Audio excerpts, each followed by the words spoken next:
Assalamualaikum warahmatullahi wabarakatuh. Selamat pagi teman-teman semua. Pada kesempatan kali ini izinkan kami kelompok 2 kelas 2024E ingin menjelaskan materi mengenai akuntansi nilai saat ini. Next slide. Nah, berikut merupakan anggota kelompok kami. Untuk mempersingkat waktu, langsung saja ke materi yang pertama yang akan dijelaskan oleh rekan saya. Pada rekan saya dipersilakan. Oke teman-teman, jadi pertama kita bahas dulu soal akuntansi nilai saat ini atau current value accounting. Jadi di metode ini, itu memakai harga atau nilai yang berlaku saat ini untuk menilai aset dan kewajiban. Yang artinya aset itu nggak cuma dilihat dari harga waktu dulu kita beli, tapi juga disesuaikan dengan kondisi ekonomi saat ini. Nah, karena kalau kita terus pakai harga lama, kadang laporan keuangan tuh jadi kurang relate sama realita. Secara angka mungkin masih tercatat rapi, tapi nilai ekonominya tuh bisa aja udah jauh berubah. Jadi di sini akuntansi itu nggak cuma sekedar nyatet, tapi juga harus bisa menggambarkan kondisi yang sebenarnya seperti itu. Bisa di next. Oke, selanjutnya akuntansi tingkat harga umum atau KPLA. Kalau metode sebelumnya tuh fokus ke harga aset sekarang, KPLA ini teman-teman tuh lebih fokus sama perubahan daya beli uang akibat inflasi. Makanya laporan keuangannya itu disesuaikan menggunakan indeks harga supaya angka-angkanya itu tetap punya dasar daya beli yang setara antar periodenya. Nah, karena jujur aja nilai uang itu kan terus berubah. Nah, nominalnya tuh mungkin sama, tapi kemampuan belinya tuh kan pasti belum tentu sama gitu. Karena itu penting banget dalam akuntansi itu keputusan ekonomi itu bisa beda kalau dasar nilainya itu juga berubah. Jadi next. Oke, latar belakang munculnya konsep. Jadi dua konsep sebelumnya itu muncul karena laporan keuangan berbasis biaya historis itu punya keterbatasan teman-teman, terutama saat inflasi terjadi. Ketika harga itu naik terus, nilai aset yang dicatat itu bisa jadi terlalu rendah dibanding kondisi yang sebenarnya. Lalu laba yang terlihat tinggi itu juga belum tentu benar-benar mencerminkan peningkatan kemampuan ekonomi si perusahaan. Jadi kadang angkanya itu terlihat aman, tapi kalau dilihat lebih dalam, daya belinya itu ternyata sudah berubah jauh. Makanya dibutuhkan metode yang bisa menyelesaikan perubahan harga dan perubahan nilai uang itu sendiri. Bisa di next. Oke, perbedaan akuntansi nilai saat ini dan KPLA. Walaupun dua metode tersebut itu sama-sama muncul karena inflasi teman-teman, tapi ternyata fokusnya itu beda. Akuntansi nilai saat ini itu fokus pada penyesuaian nilai aset berdasarkan harga sekarang. Sedangkan GPLA, dia tuh fokus pada penyesuaian daya beli uang menggunakan indeks harga umum. Jadi sederhananya yang satu itu lebih fokus ke berapa nilai aset sekarang, sementara yang satu lagi itu fokus ke apakah nilai uangnya masih setara atau tidak. Seperti itu. Jadi next. Oke, tujuan penerapan.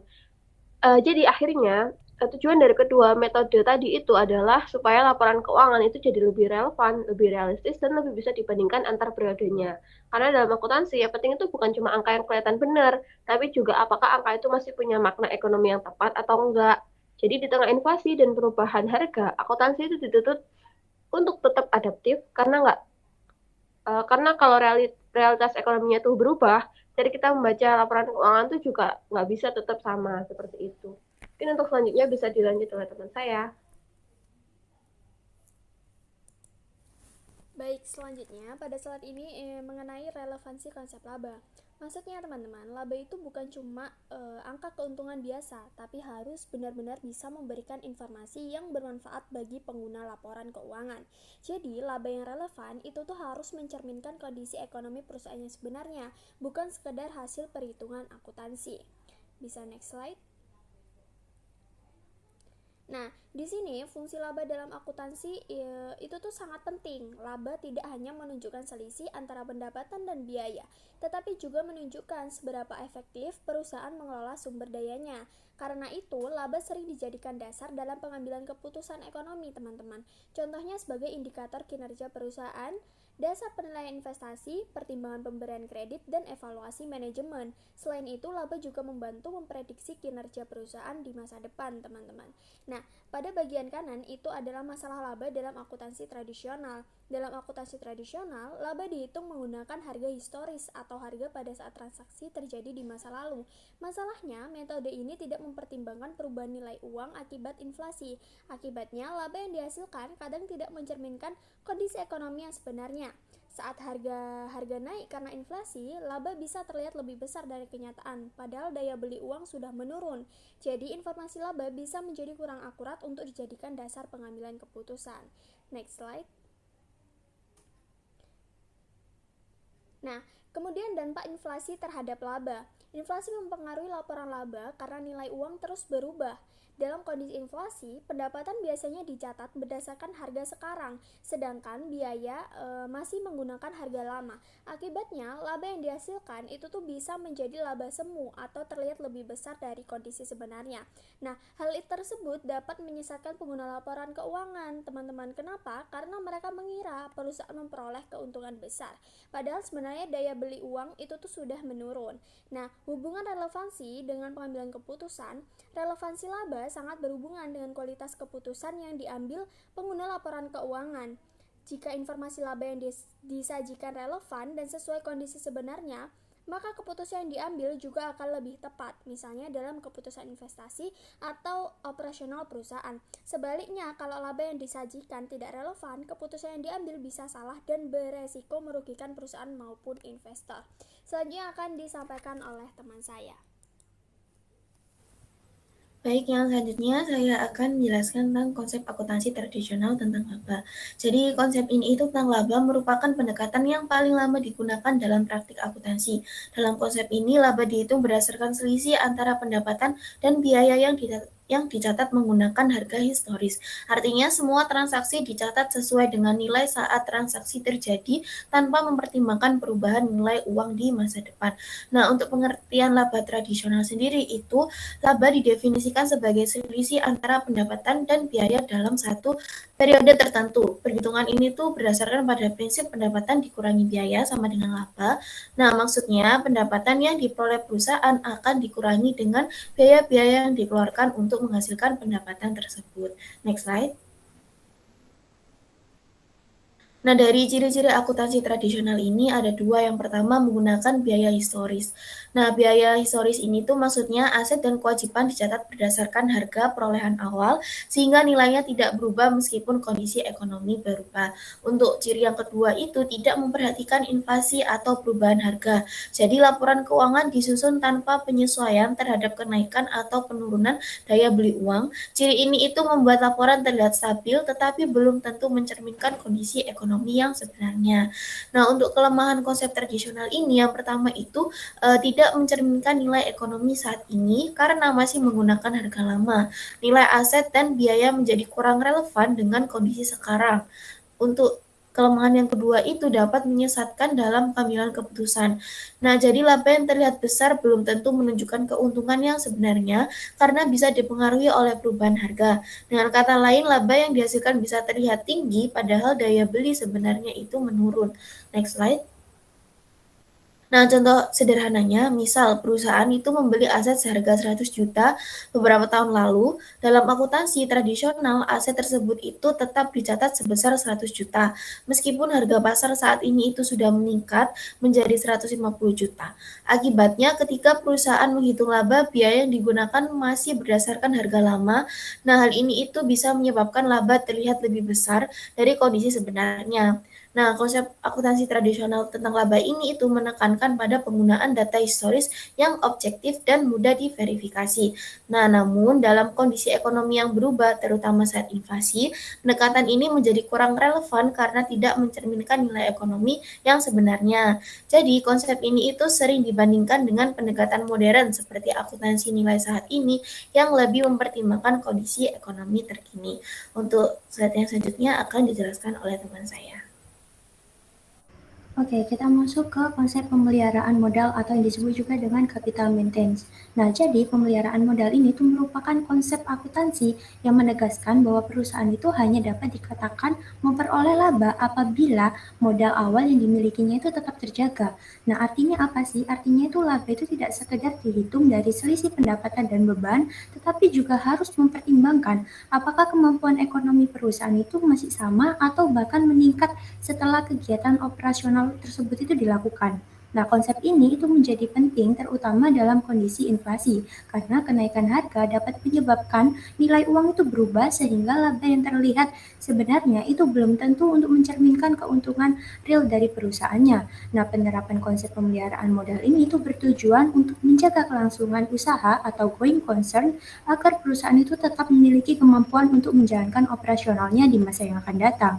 Nah, selain itu, konsep ini juga membantu perusahaan untuk menghindari pengakuan laba semu akibat kenaikan harga atau perubahan nilai uang. Nah, dengan demikian, laba yang dilaporkan ini tuh benar-benar menunjukkan kelebihan setelah perusahaan itu berhasil untuk mempertahankan modalnya. Nah, oleh karena itu, konsep pemeliharaan modal ini menjadi dasar yang sangat penting dalam menghasilkan informasi keuangan yang lebih relevan, realistis, dan tidak menyesatkan bagi pihak manajemen maupun investor.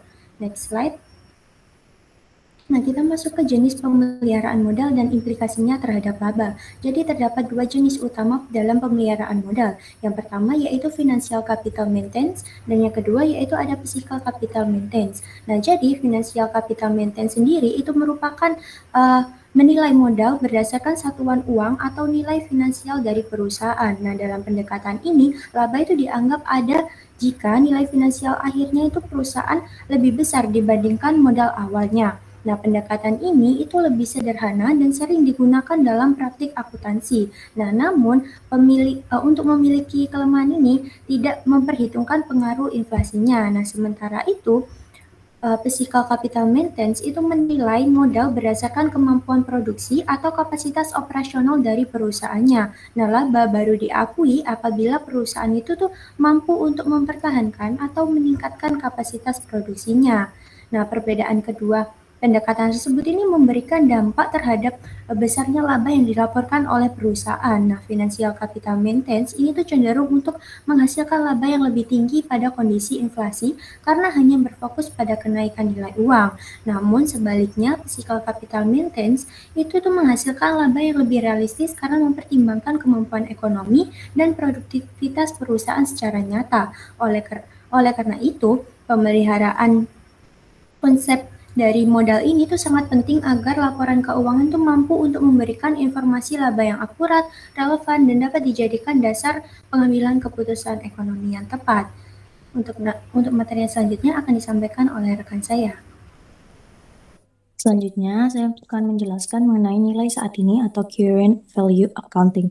Nah, konsep nilai saat ini adalah metode akuntansi yang menilai aset dan kewajiban berdasarkan harga atau nilai ekonomi saat ini, bukan berdasarkan harga perolehan di masa lalu. Tujuan dari konsep ini yaitu agar laporan keuangan dapat lebih mencerminkan kondisi ekonomi yang sebenarnya. Sebagai contoh, sebuah mesin dibeli beberapa tahun lalu dengan harga 100 juta, namun jika saat ini harga penggantinya menjadi 180 juta, maka dalam konsep nilai saat ini aset tersebut dinilai mendekati 180 juta karena dianggap lebih sesuai dengan kondisi sekarang.